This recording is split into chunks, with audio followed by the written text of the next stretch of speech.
कि मैं इस गाने को अरिजीत सिंह से गवाऊंगा, कि हम इस गाने को किसी और से गवाने वाले थे।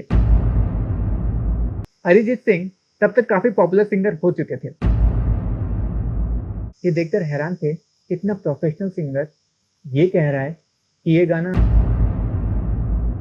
कहते हैं कि रोटी के बिना इंसान 4 हफ्ते तक जी सकता है, पानी के बिना 4 दिन और हवा के बिना शायद 4 मिनट। लेकिन उम्मीद के बिना इंसान 4 सेकंड भी नहीं जी सकता। और यही उम्मीद कई आशिकों को देने का काम किया था 2014 में आए गाने की इन लाइंस ने, कि बाकी नहीं है कुछ पर दिल न माने, दिल की बातें तो ये दिल ही जाने। हम दोनों कहीं पर मिल जाएंगे एक दिन, इन उम्मीदों पे ही मैं हूं जिंदा। ये लाइंस है दर्द दिलों के गाने की। हिमेश रेशमिया जब खुद किसी फिल्म में काम कर रहे होते हैं तो वो उसके म्यूजिक को बेहतर और बेहतर बनाते जाते हैं। नहीं तो अगर उसका म्यूजिक अच्छा नहीं हुआ तो लोग कहेंगे कि हिमेश, तुम्हें पहले म्यूजिक में कंसंट्रेट करना चाहिए था। लिरिसिस्ट समीर अंजान, जिनके साथ हिमेश रेशमिया ने तेरे नाम फिल्म से काम करना शुरू किया था, उसके बाद हिमेश रेशमिया के करियर के जो भी टॉप गाने थे, जैसे आशिक बनाया आपने, ये सारे समीर अंजान ने ही लिखे थे। हिमेश रेशमिया जब द एक्सपोज फिल्म के म्यूजिक पर काम कर रहे थे तो उन्होंने समीर अंजान से कहा कि सर, आपको मेरे लिए एक डीप पैशनेट रोमांटिक गाना लिखना है। समीर अंजान ने कहा डन ब्रदर। इसके बाद हिमेश ने कहा कि मैं चाहता हूं कि जो यंग जनरेशन है इस गाने को बार बार सुने। अब हिमेश रेशमिया की डिमांड बढ़ती जा रही थी। समीर अंजान सोचने लगे कि इश्क के बारे में तो अलग अलग लैंग्वेजेस में, पोइट्रीज में, सॉन्ग्स में लगभग सब कुछ लिखा जा चुका है, तो वो ऐसा क्या नया लेकर आए। जब वो सोच रहे थे तो उनके माइंड में सूफी पोएट हजरत आमिर खुसराव की कुछ लाइंस गुजरी जो पर्शियन लैंग्वेज में थी। वो लाइंस थी कि मुन तू शुदाम तू मुन चौदी, मुन तू शुदाम तू जान चौदी, तकास नु गोयाद बाद अजील, मुन दिगाराम तू दिगारी। जिसका मतलब होता है कि मैं तुम हो गया हूं और तुम मैं शरीर हूं और तुम जान, और आज के बाद हमें कोई नहीं कह पाएगा कि तुम कोई और हो और मैं कोई और। समीर अंजान ने सोचा कि अगर वो इस थॉट को गाने में ला दे तो आज की यंग जनरेशन इसे काफी पसंद करेगी।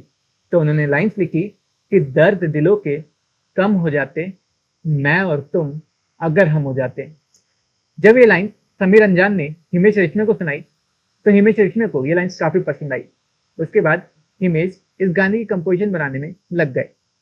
जब कंपोजिशन पूरी हो गई तो हिमेश ने समीर अंजान से कहा कि मैं इस गाने को अरिजीत सिंह से गवाऊंगा। अरिजीत सिंह तब तक काफी पॉपुलर सिंगर हो चुके थे और वो अपने कॉन्सर्ट और रिकॉर्डिंग्स में काफी ज्यादा बिजी थे, इसलिए उनकी डेट्स नहीं मिल पा रही थी। फिल्म के डायरेक्टर अनंत महादेवन इस गाने को पेरिस में शूट करना चाहते थे। शूट की डेट पास आते जा रही थी, लेकिन अरिजीत की डेट्स नहीं मिल पा रही थी।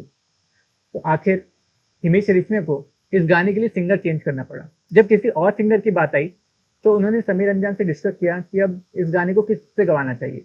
समीर अंजान ने सुझाव दिया कि हिमेश, क्यों ना तुम इस गाने को गाओ। तो हिमेश ने कहा नहीं सर, ये गाना मेरी आवाज में अच्छा साउंड नहीं करेगा। समीर अंजान ये देखकर हैरान थे, इतना प्रोफेशनल सिंगर ये कह रहा है कि ये गाना मेरी आवाज में अच्छा नहीं लगेगा। इसके बाद सिंगर की तलाश चालू हो गई। फिर ये गाना हिमेश रेशमिया ने मोहम्मद इरफान से गवाया। मोहम्मद इरफान को हिमेश रेशमिया ने अपने स्टूडियो में बुलाया और उन्हें सारी सच्चाई बता दी कि हम इस गाने को पहले अरिजीत सिंह से गवाने वाले थे, और कहा कि अगर तुमने इस गाने को बहुत अच्छे तरीके से गा दिया तो हम ये भूल जाएंगे कि हम इस गाने को किसी और से गवाने वाले थे, और अगर तुम इस गाने को बेहतरीन तरीके से गा देते हो तो ये तुम्हारे करियर का भी टर्निंग पॉइंट साबित हो सकता है। मोहम्मद इरफान ने हिमेश रेशमिया से कहा कि अरिजीत सिंह बहुत बड़े सिंगर हैं, आपने मुझे इस गाने को गाने के लायक समझा, इसके लिए मैं बहुत थैंकफुल हूँ। मैं अपना बेस्ट दूंगा। और मोहम्मद इरफान ने वैसा ही किया। जब ये गाना रिलीज हुआ तो लोग कंफ्यूज हो गए कि ये गाना अरिजीत सिंह ने गाया है या किसी और ने। ये गाना उस साल के टॉप गानों में से एक था और द एक्सपोज फिल्म की पूरी एल्बम हिट थी। हिमेश रेशमिया के करियर के जो टॉप गाने हैं, जैसे आशिक बनाया आपने, झलक दिखला जा, तंदूरी नाइट, इन सब गानों की भी कहानी है। अगर आपको वो कहानी जाननी है तो आप मेरे चैनल के साथ जुड़ सकते हैं। मैं कुणाल अले फिर मिलूंगा किसी और वीडियो के साथ।